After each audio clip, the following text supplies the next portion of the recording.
The personality I chose to assess was Norma Jean Mortensen, better known as Marilyn Monroe. I tried to pick an outfit that I thought she might wear. I'm pretty uncomfortable in it, but I'm also going to play Elton John's famous song, Candle in the Wind, that sings Goodbye Norma Jean. It's a really famous song, so I'm just going to play this tribute behind me while I speak to you. My remote works.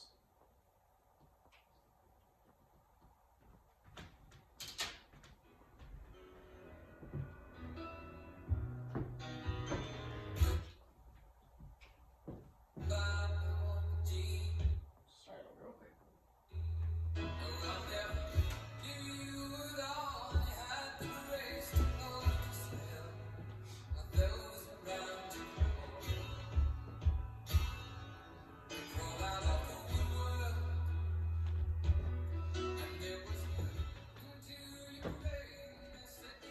I'm just going to kind of let that play with a bunch of different pictures behind me.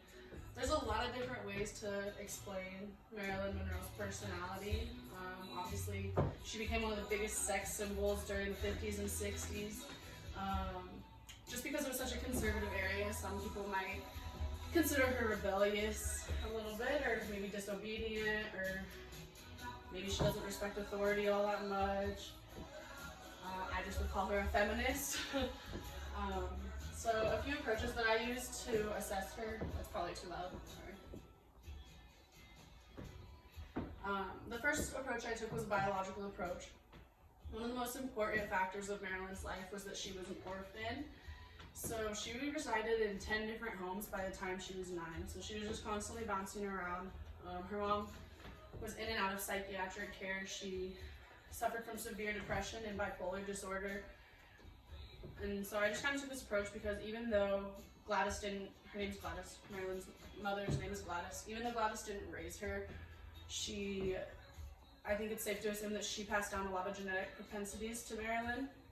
Marilyn Monroe battled severe anxiety and insomnia, and I don't know how much you guys know, but I'm just going to kind of spoil it a little bit.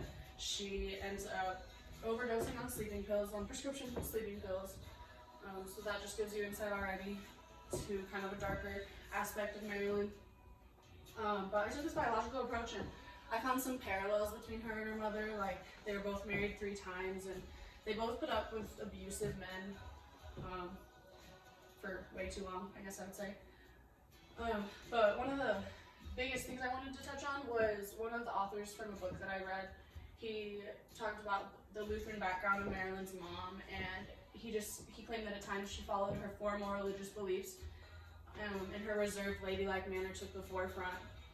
But then she would go back to her manic phase of a wild party girl with flaming hair and painted lips who chased after men. I think this is really important because Marilyn Monroe was also described as like these 2 different people. Like, many people would describe her, especially before her fame, would describe her as insecure and lonely and shy. But then you talk to people who see her as confident and even seductive. So just this like split, I don't want to call it a split personality, that's the wrong words to describe it, but just these 2 different personalities that they can present. So like I said, I just think it's safe to assume that her mom passed down a lot of genetics that had influence on who she was and how she acted.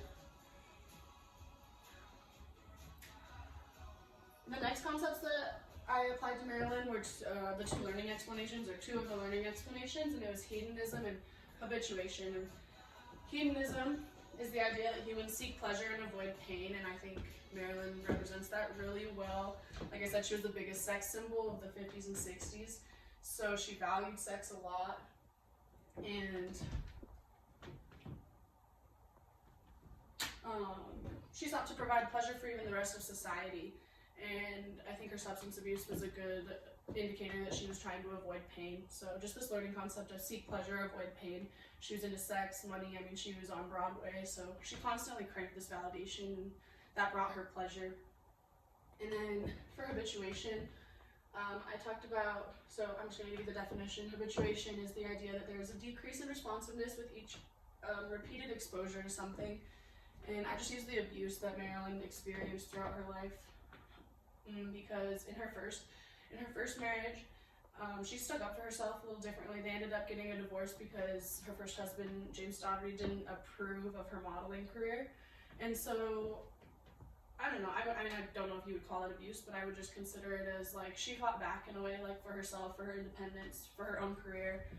But as time goes on, she just kind of puts up with these men who abuse her emotionally and physically, all because she's worried about financial security. But also, I just think there's that decrease in responsiveness. After you put up with abuse for so long, mental, physical, you kind of stop fighting back.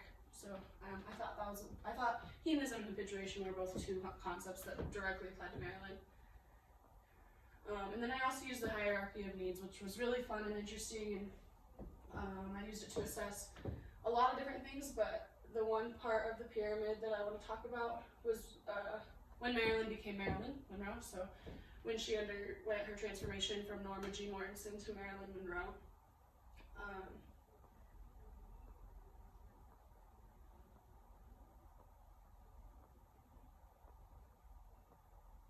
Sorry, one sec. But there was like a perfect example of this hierarchy of needs pyramid. So she pursued acting and signed her first contract with 20th Century Fox in 1946, which is the same time she changed her name from Norma Jean and dyed her hair platinum blonde. Some describe this turning point as the invention of a character. This could be viewed as a stepping stone between the third and fourth blocks of the pyramid that represents Maslow's hierarchy of needs. Marilyn had found this new sense of belonging, and she was active in society. And so by doing these things, she was attempting to build her social status and her self-esteem. So giving herself a new name and a new look led to significant breakouts in her career and social life. So I just thought that was a really good example.